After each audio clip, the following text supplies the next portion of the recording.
about it. What's the holy grail between somebody taking action or not? It's one word: certainty. When somebody is absolutely certain, the common word is believe, right? But you can believe at a general level, or you can believe with certain. When you're absolutely certain that if I do this, it's going to get that result, and that result is going to change my life, you'll do it. When you think it absolutely is not going to work, you're never going to do it. The middle no man's land of maybe it'll work, maybe it won't, that's the piece that kills people, right? So if it's a must for you, you got to make it work, right? In our case, right? As an example. If it's not a must for you and you're not sure, you don't know what to do. So years ago, I'd look around and say, okay, how do people get themselves to follow through that haven't been following through? What's the difference? And I started interviewing hundreds of people, literally, eventually thousands, because I had thousands of my events. So I'd ask the group to give me the feedback. They came up with this model. It's like the holy grail of belief, or the holy grail of momentum. It's like the difference between what makes the rich get richer and the poor get poor, right? And the difference we all know is mindset, but like, how's that built? So this is what I did. I created stupid little boxes, and I'll scribble it here for you. You think about the first thing that determines whether you can do something or not, and I put that in this first box at the top here on the left side. It's potential. Like, what's the potential of the human being? Like, when you guys started, you proved something no one had done in history. You ran the 4-minute mile, right? For God only knows how many centuries, they're trying to run a 4-minute mile. Roger Bannister does it. How did he do it? Do you remember? You did it in this industry, right? You made $1 million in a day. No one had ever done that in history, right? After you did it, a bunch of other guys are doing it in case it became possible. Roger Bannister didn't just go physically practice. He made a shift in his head. He practiced in his head because he could never achieve it physically, so he had to change in his head first so that the result became certain enough he believed it, and then his body got him through. After Roger Bannister ran that 4-minute mile, within 2 years, 37 people ran a 4-minute mile. It's amazing. And no one in history had ever done it. Now, here's how it works. The potential for anybody getting your product is extraordinary. They can do what you've done as much, more or less. They can do whatever they want to do. The potential's there. The market's proven that. Whether or not they tap into potential has a lot to do with what action they take, which is a question you came to me with, right? Like, God, they all have potential, but they're not taking action. And we all know that the action they take is going to determine the results they get. That's pretty obvious. So most people have a belief about what their real potential is no matter what you tell them. And that affects how much action they take. And of course, that affects the result. And then ironically, that result reinforces their belief. And then that belief affects it. So I'll give you an example. Let's say a person has unlimited potential, we all agree. But they take little action, little results. Why? Because they have to start with a problem with their belief. They don't believe it's really going to happen for me. Maybe for Frank Kearns because he's got the cool hair and stuff, or maybe it's for you because you're so driven, but it's not me. Maybe Tony Robbins because he's a freak, got these big teeth. Whatever their thought process is, right? They got this thing, right? But what happens is, if you believe that there's very little potential, how much action are you going to take? Nothing. Nothing, little. And when you take little potential with a little action, what kind of results do you get? Lousy little results. And when you get little results, what does that do to your belief? You go, see, I told you this was a waste of time, told you this wouldn't work. And then what happens? You tap even less potential. You take even less action. You get even worse results, and your belief gets even weaker. And this sucker feeds on itself until you are in a downward spiral. It's poisonous. It's poisonous and it's self-fulfilling. Now, what if something could happen that could come along and fill you with a sense of absolute certainty? Not like I believe, but where you know. In you guys' case, mine as well, we knew because we had to. Because we burned the boats. No other option. We had to find a way. We weren't going to live that way. We all did it in different ways and for different reasons, but in essence, that was it. If you get yourself in a state of certainty, this is going to work. I'm going to find a way. And if this doesn't work, I will make the way. Then you tap a lot more potential. When you're certain in your potential, you take massive action. When you take massive action, you really believe in something, you get great results. When you get great results, your brain goes, see, I told you I was a stud. I told this thing would work out. Now you're even stronger. You tap more potential, take greater action, greater results. That's how you went from $300 in a week to $2,500 in 5 days, to $100,000 in a month, to $1 million in a day. Same thing with you. And we get momentum. That's why the rich get richer and the poor get poorer. Now, some people go out and they go, well, I'm going to take a bunch of action. All right, I'm going to open this product. I'm going to try it. And they'll say to you, I even did it. It's like a salesman who goes and knocks on the door, and he knocks on 100 doors and says, you don't want one of these, do you? Yeah, exactly right. And even if he doesn't say it verbally, his face says it because he doesn't believe it's going to work. So his voice, his body, the execution is so weak. Maybe if he talks to 100 people, somebody's going to buy out of pity. He's going to want his kids to starve, right? But he's not going to get the result. So the core difference in people is, how do you produce certainty when the world isn't giving it to you? You go out and you try, in your case, you're 100,000 in debt, and nothing's working. How do you keep yourself going? The way you did it, the way I did it, the way you're doing it, we may not have done it consciously, is we didn't change our potential. That was there. And it wasn't even taking more action. Taking more action when belief's not going to work, it's not going to change anything. We got results in our head that made us feel certain as if it had already happened. True or false for you? True. Right? So give me an example so people know I'm not just making this crap up. Well, I mean, just like when I had nothing, I already knew I was driving like Ferraris and Porsches and stuff because I always wanted those cars. I already knew I was going to have them.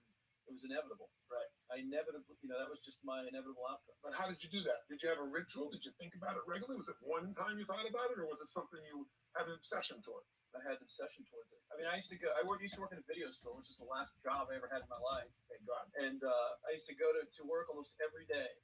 And I used to bring 2 magazines with me to read on my breaks. Entrepreneur magazine, just to read about business and everything else, and read about what other people are doing, look for role models. And I used to carry an Auto Trader with me. And I used to look at Porsches that were for sale. Yeah. And people always used to ask me, what are you doing with that Auto Trader magazine? I'm like, well, I'm just out the Porsche that I'm going to buy. Right. Which probably got you a lot of crap. I did. People made fun of me. Sure. I actually had a boss at that job tell me, you really shouldn't do that to yourself, John, because it's very, very likely that is never going to happen. That it's very likely that you're never going to have that car. Yeah. That's the kind of belief he was trying to put in my head. And I was like, no, you don't realize that it's inevitable that I will drive here sometime in the near future with that car when I'm not working for you and drop movies off for you to put back on the shelf. And that actually happened. And it was one of the most fulfilling days of my entire life. And the great thing was when I pulled up in this car, I was in my mid-20s. Yeah. A car that most mid-20s. What kind of car was it? It was a Porsche 911 Turbo. It was a convertible and everything. It was a beautiful car. It was one I always dreamed of having. But for a few years I always circled the ads of which ones I was going to buy. Well, when I finally got it and I pulled up at the store, I had all these people. Some people that were still working at this $7 an hour job were there years after I left. And I'll never forget this, even the boss and stuff. And the reaction of people was like, wow, that is awesome. Yeah. Is that your dad's car? And all I said to them was, not exactly. And I just smiled and just left. But it was, it's the weirdest thing, but I just knew it was going to happen. But you knew it because I conditioned myself you to did it to over and over again. Yeah. When I was in high school, I was not a popular kid, but I was passionate and intense, and I'll never forget. Some particular girls gave me some crap, and a guy too. And I wrote in their journals or their annual yearbook at the end, I wrote, someday, I said, you treated me like hell. Someday I'll be rich and famous, and you'll be an effing truck driver. And you'll be sitting there, I'll be with this beautiful woman of my life, rich, and you'll be watching me on television thinking, you wish you would have treated me better. I actually wrote this shit in people's annuals because I went to a 10-year high school reunion.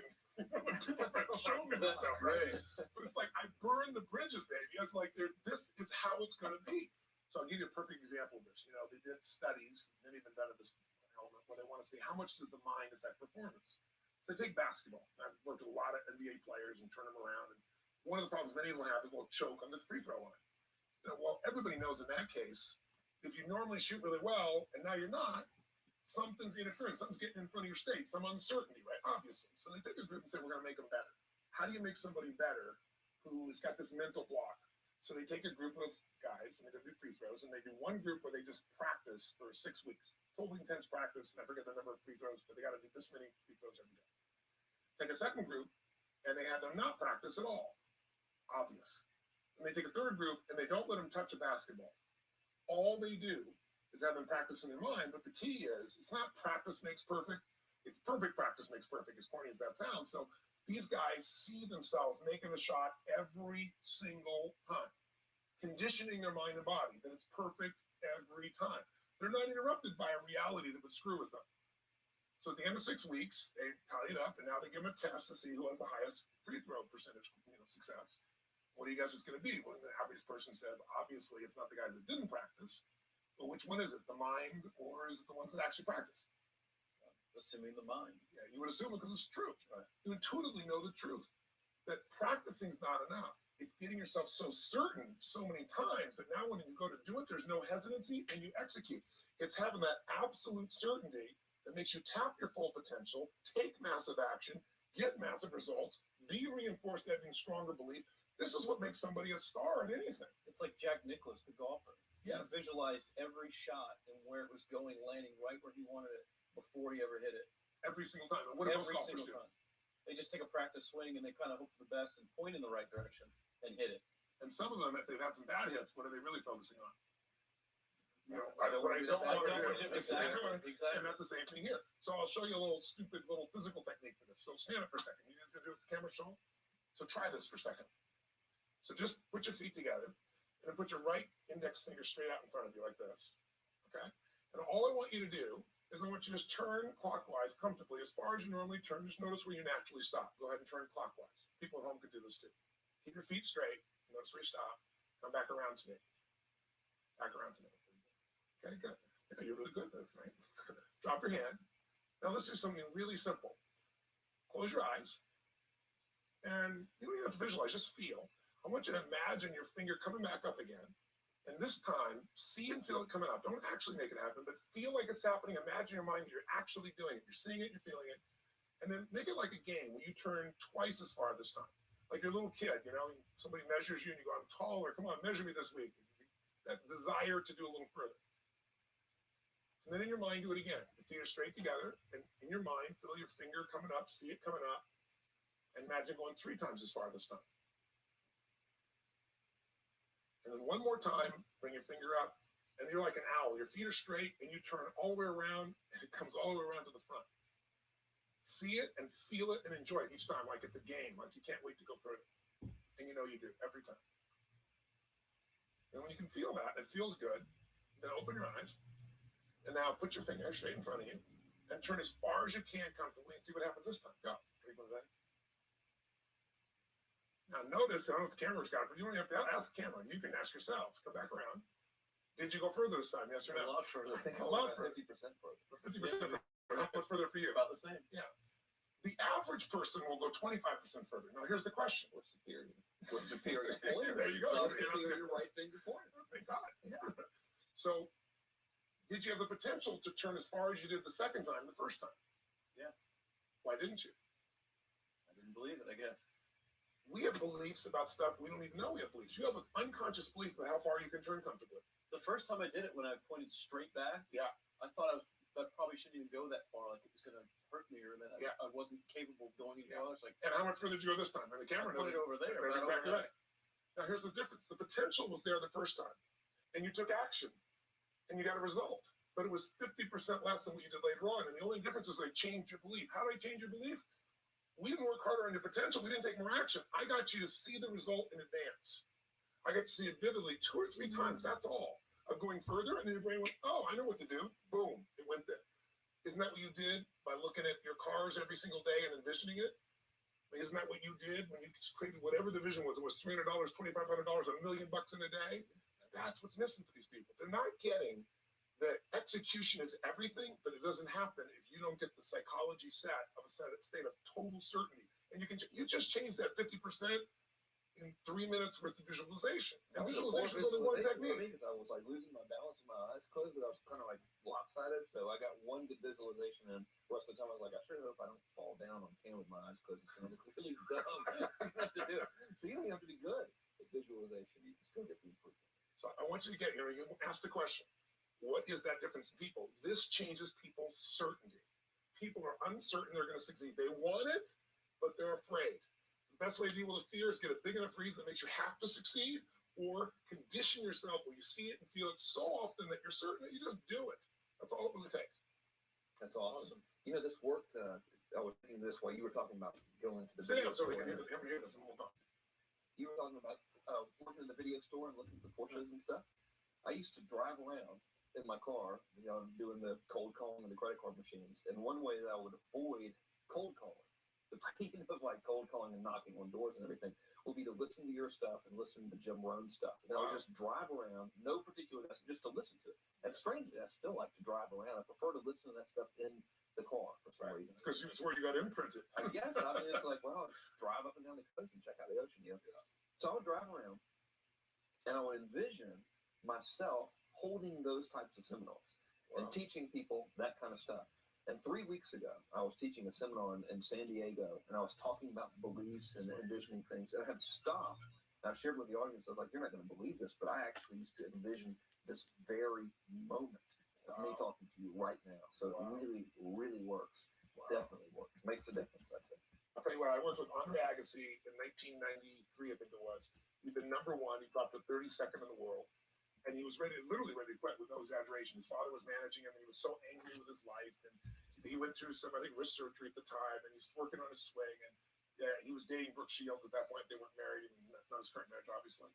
And so she said, you got to come see Tony. Because I don't need motivation. Because he's not motivation, man. He's strategy. He'll show you how to make that shift in your head. So he comes. I work with the guy. In the beginning, he's saying, do your magic stuff. Like, oh, yeah, great, thank you. And I said, tell me. And you hit a tennis ball perfectly. And I'm trying to get him in the zone to remember that time, like you visioned, where he was perfect at it. He goes, of course I have. And I get him vision over and over again. And finally, he's in the zone. He's feeling that again, right? He's seeing it, and he's feeling certain, and the swing is going perfect. And I said, how's that feel? He goes, it feels perfect. I said, but are you thinking about the swing? You're not thinking about the swing. You're not thinking about how to do it. You're just seeing the result you want so vividly that it's there. So all I did was train him how to go on that state over and over again. He won the next weekend. The second weekend, he came in second. Within 6 months, he was number one in the world again. He gave me unbelievable credit. But all it was conditioning the mind. You did it with tape, so did I. We were talking about this earlier, Pam and I used to go when I was 17 years old down downtown Los Angeles, this place called Night Education, K-N-I-G-H-T, like the night. I'd save up all my money, work as a janitor, and I would get these tapes and listen to these things over and over and over again. I went there for years, and I didn't have enough money, and I leveraged everything I had, but I knew how to train my mind. So one thing I knew how to do. His name was Mario. I saw him in his 80s. He obviously knows how my life turned out, and was very proud of the role he played. And in that process, he used to tell people the story. This guy's the real thing. He didn't just start out this way. This is how Tony did it. He listened to these tapes. He conditioned himself, right? This is the real stuff. He passed away a few years ago. I'm calling his house, and he passed away, and his daughter was there, and she wanted to share with me that how I touched his life and so forth. But the best thing was, I thought, you know what? I want to get those tapes. I want to get that stuff that conditioned you. I want to go back to that moment like you did of, that moment was visualizing, now I'm living it. And she said, he left all this in his will to you. So I have all these tapes now that are from the time when I originally went through, like I'd go to sleep and I had these sleep tapes that conditioned my mind to believe that I could succeed even when I'm sleeping, or to build energy in my body. And anybody who wants to succeed has got to know it doesn't just happen. You can buy a product, but you also, with that product, have got to condition yourself. You got to make it a must, and you got to get a ritual. If you do it, whatever you used to dream about you thought was so huge, you'll just live it. You'll live it like you lived this yesterday. Like we're all living the life that we envisioned because we had to, and because we played this game with our head. We got the belief to be real by seeing it enough times and feeling it enough times so our brain believed it, and then it made it happen. Which raised the potential, which made us take more action, which got us better results, which raised our beliefs again. That's right. And then that's why the rich get richer and the poor get poorer. So instead of bitching about it, change it. This is how you change It's like a self-fulfilling prophecy. Completely. It's pretty easy to change. Just that one simple exercise was amazing. It was still like, holy crap, I wonder what else I can do now. But listen, most people do. Most people do the opposite of that, right? They get the product or they think about doing it, and what do they envision? It's not working. That's Yeah, it. the excuses. So they envision it not working. As soon as they envision it not working, they feel uncertain. As soon as they feel uncertain, how much potential they got?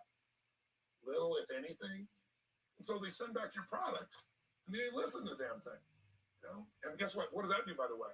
They make that as another lousy result in their life. I didn't even follow through on that. They believe even less.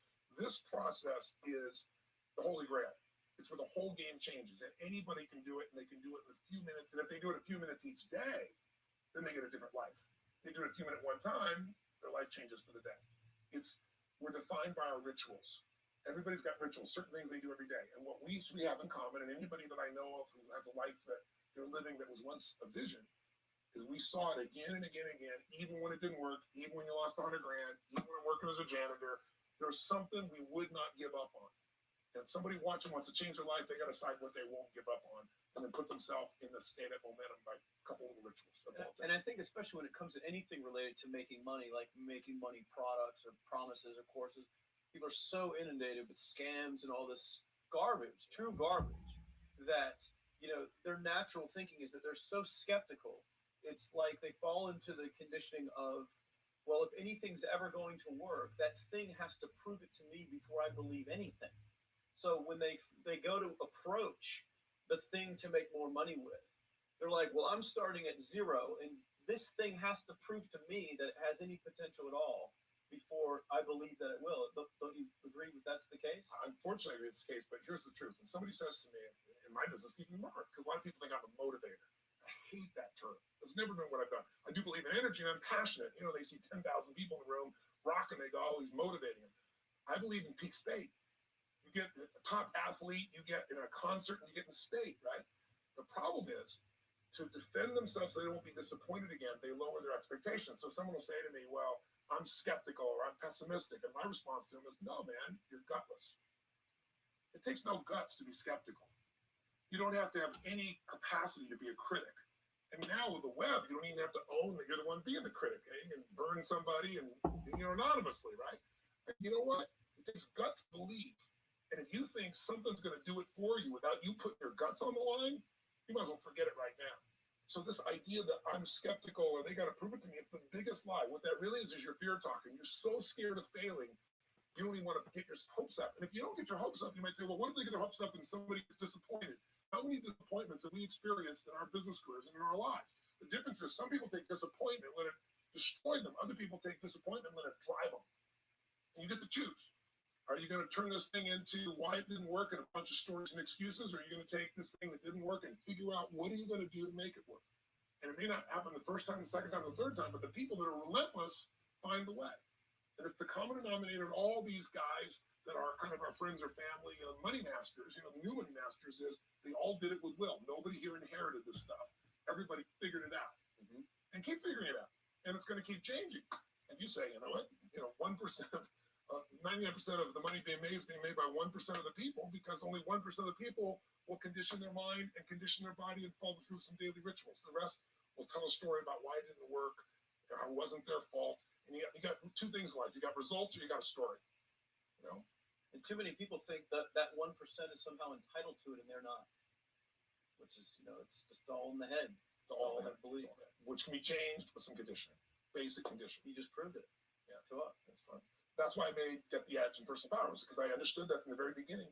Originally it was 30 days, and years later people would say, I've heard all the great results, everything else, man, but I don't have 30 days, and I'd be behind the glass, focus group, watching these people want to shake it, like, you don't have 30 days to change your life, And okay, I'll make it 7 days.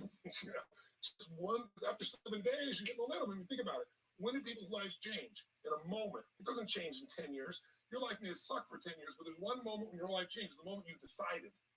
You said, no more, and I'm doing it, and you kicked yourself in the ass, and you made yourself go do something, right? When you finally said, enough, no more, I quit, or let's begin, or I love you, there's a moment when somebody's life changes. And that can be gotten in a couple of days. So people watching don't have to wait until they've mastered everything. They got to get started and do what's next, and just put themselves in a state where they start making some progress. There it is. I think that's the answer that can help solve that problem. A lot of people will just pay attention to it. Do it. The bottom line is, all three of us and some of the people that we consider as family that are part of this process, we've all done well. We don't need to do this stuff. We're able to do this stuff because underneath it all, people can see in your eyes, Frank, when you talk about $2,500 you made that day and the joy, right? Or you talking about not willing to settle, and just, I don't care what they say. Tell me I'm going to sit here and I should lower my expectations. I'm going to be driving my car in here and they're going to be delivering a video to me. There's something inside of every human being that will make it click. That'll make it so that today is not like yesterday and tomorrow will be different forever. And that process is an emotional hook. And what I hope is people watching the stuff, maybe something in here will piss them off enough or remind them of something or say there is a plan and it isn't just luck. And if I just get my big enough why and I get a little system for conditioning myself, and if I start to feel overwhelmed, I just do one next step. And I keep learning and keep moving forward, I will get there. If we accomplish that out of this conversation, then this conversation was kick-ass and fun, not just for us, but it'll be something that we'll be really proud of a long time. Whether that happens or not really has nothing to do with us, but whether or not people take it in as real and do something with it. I hope they will. I think they will. Thanks a lot for listening with us. Thank you. It's interesting your shoot here. Yeah, go back to the next one. Yeah. Thanks, guys. Thank you. Thank you. Really appreciate it.